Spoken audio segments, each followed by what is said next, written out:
ግብጽ ከሳዳቂት ናባሲ ጀዴኒ ገረብት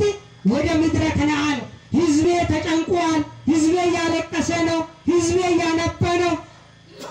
ሂድና አውጣልኝ አለ ማለት ነብዩ ሙሴ ወደ እስራኤላውያን ወደ ግብጽ ሀገር ወደ ፈርዖን ማንን ላከ ነብዩ ሙሴ ላከ እግዚአብሔር አምላክ ኢላላ ክርስቲያኖታ የሮኑን ዲፋን ቁልቁልቸ ሚካኤልን ወርጋ የሮኑን ረከኑ ቁልቁሉ ገብርኤልን ወርጋ የሮኑን ዲፋን ዱርቤ ማረሚን ወርጋ አደራ ከሰኒ ዋቀዮን አመና ዋቀዮ ተፍከና ዋቃ ቢራት ዋን ቢራ እንጅሩ ዋንተየ ካኑ ኡሜሰዳ ካኑ ጅራችሱ ሰዳ ካኑ ኤብሱ ሰዳ ፈያ ካኑ ከኑ ዋቀዮዳ ይሰፈጨ ከና ልከና ጋት ካኑ ላቱ ዋቀዮዳ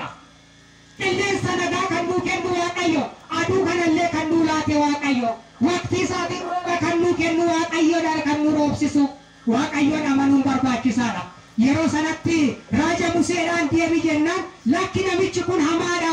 lapheensaa dhagaadha Waaqayyo siin hin beeku yoon dhaqe na ajjeesaa akkamittan dhaqaa jedhe Museen ፈርዖን የሚባል ንጉሥ ልበ ደንዳኛ ነው ጨካኝ ነው እግዚአብሔርን አያውቅም ስለዚህ ወደሱ አለ ዲማለ ሙሴ እንዴት ነው ይገለኛል አለ ያሰቃኛል አለ ያ ጊዜ እግዚአብሔር ምን አለ እልክልሃለሁና የአብርሃም አምላክ የይስሐቅ አምላክ የያዕቆብ አምላክ ሆኖ የላከኝ ብለህ ንገረው አለ ሕዝቤን እንዲለቅል ከባርነት ከአገዛዝ ከጭቆና ሕዝቤን እንዲለቅል ፈርዖን የሚባል ንጉሥ ሂድና አስለቅቅ ሕዝቤን አለ ከናቦዳ ሙሴን ነቄቱ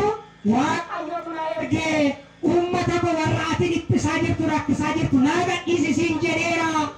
akkasaan nama qaqqatan akkasaan nama bifaman naga isi jedheera jennaan waaqanni ate ittisa kamidha ያንተ እግዚአብሔር የታለ አለ ማን ነው እግዚአብሔር የሚባል አለ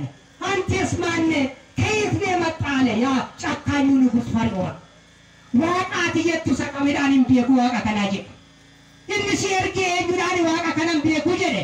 yeroo sana Museen gara Waaqayyootti boo'e yeroo inni boo'u Waaqayyo maal godhe raajii irratti raawwate nugusa sana irratti ummata sana inni gadhiisuu dinnaan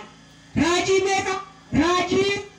kudhan irratti maal godhe bishaan keessatti akka liqimsaman warri Fari'oonii fi maatiinsaa akka lafa buusii jedheeni taammirii agarsiisii jedhe ulee sana nafuutu bofataati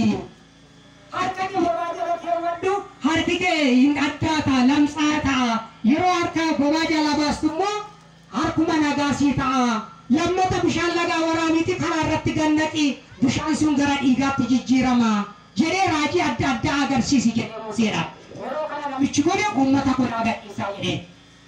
raajii sagal agarsiisee kurnaffaatti ijoollee isaanii hangafa Waaqayyo jala ajjeese kan eenyu kan warra Gibxoota